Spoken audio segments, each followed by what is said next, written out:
अब मैं आपको सुनाने जा रही हूँ भादों चौथ व्रत की कथा। एक साहूकार था, उसके बेटे की बहू अपने पियर जाती तब उसकी भाभियाँ पूछती, बाई जी जिम आई क्या? जब वह जवाब देती, हाँ खा आई बासी कुसी। कुछ दिन बाद उसका पति अपनी ससुराल आया, तब उसकी सहेलियाँ बोलीं, आप हमारी बाई जी को बासी कुसी रोटियाँ क्यों देते हैं? यह बात आपके घराने के लिए अच्छी नहीं है। साहूकार का लड़का शर्मा गया, पर घर आया तो उसने अपने खाने की थाली को उसे दे दिया और उसकी ओर लेकर आप खाता। थोड़े दिन बाद फिर गई तो भाभियों ने पूछा, क्यों बाई जी, अब तो अच्छी तरह से भोजन मिलता है? पर उसने वैसा ही जवाब दिया। साहूकार का बेटा लाने गया तो फिर सहेलियों ने उलाना दिया। बोली, आप अपनी माँ को कुछ भी नहीं कहते। साहूकार के लड़के ने चुप्पी मार ली और घर आकर अपनी स्त्री से बोला कि तू बिना मतलब मुझे क्यों बदनाम करती है? बहू बोली, अभी बड़ों की कमाई खाती हूँ, आपकी कमाई जब खाऊंगी तो ताज़ा भोजन करूँगी। साहूकार का बेटा समझ गया और अच्छा मुहूर्त दिखाकर कमाने के लिए निकल पड़ा। कई वर्ष बीत गए। एक दिन उसकी बहू पड़ोस में आग लेने गई। पड़ोसन बोली, इस समय कौन आग देगा? हम तो कहानी सुन रही हैं। उसने कहा कि इसकी कहानी सुनती हो तो इससे क्या होता है? महिलाएं बोलीं, चौथ की व्रत की कहानी सुनती हैं। अन्न हो, धन हो, 12 वर्ष का बिछड़ा पति मिले, पुत्र हो। घर आकर साहूकार के बेटे की बहू ने भी व्रत का नियम लिया। उसकी सास उसे 4 समय भोजन देती। एक समय का तो भोजन वह गाय को देती, एक समय का राखड़े बर्तन मांजने की जगह रख देती और गाड़ देती, और चौथे समय का भोजन चांद को अर्घ देकर खुद खा लेती। इस तरह वह चौथ का व्रत करती। दिनों से दिन महीने निकले, महीनों से साल निकले। एक रोज़ चौथ विनायक आपस में बतला दे कि इसके पति को दिसावर से बुलाना ही चाहिए। यह बेचारी हमें मानती है, नहीं तो फिर हमें कौन मानेगा? यह कलयुग है। ऐसा विचार कर साहूकार के बेटे को सपने में चौथ माता ने कहा, तुम्हें इतने दिन हो गए, अब तू अपने घर जा। तेरी स्त्री तुझे बहुत याद करती है। वह बोला, जाऊं कैसे? मैंने तो अपना कारोबार इतना फैला रखा है, जल्दी सुलटना मुश्किल है। चौथ माता ने कहा, कल तू अपनी जाम बिछाकर बैठ जाना, सारा काम सुलट जाएगा। सुबह वह उठा और नहा धोकर जाजमू बिछाकर बैठ गया। लेने वाले ले गए, देने वाले दे गए, सारा कारोबार सुलट गया। मुसाफिरी पक गई। घर जाने की सारी तैयारी की और चल पड़ा।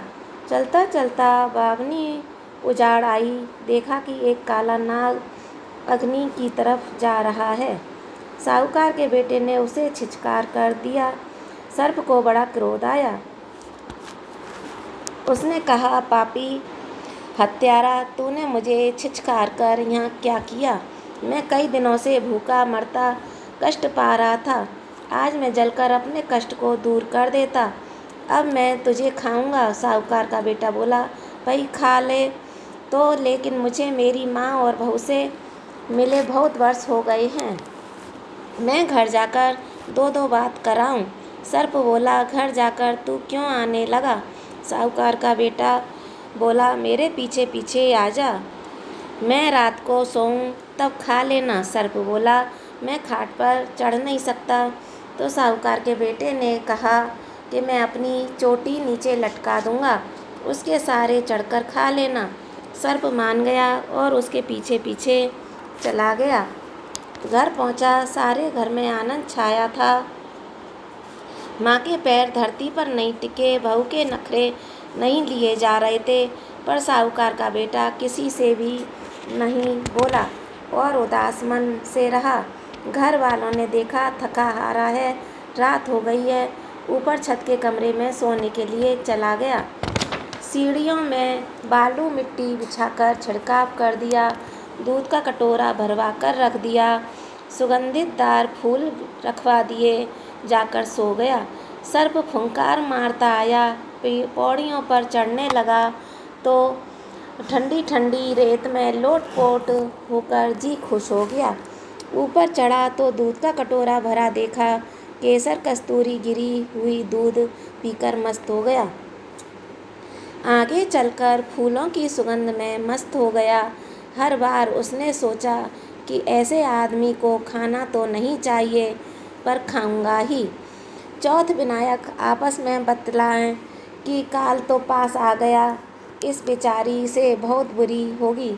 इतने वर्ष तुम्हारे लिए व्रत किए हैं, तब इसका पति मिला और उसका भी सुख जा रहा है।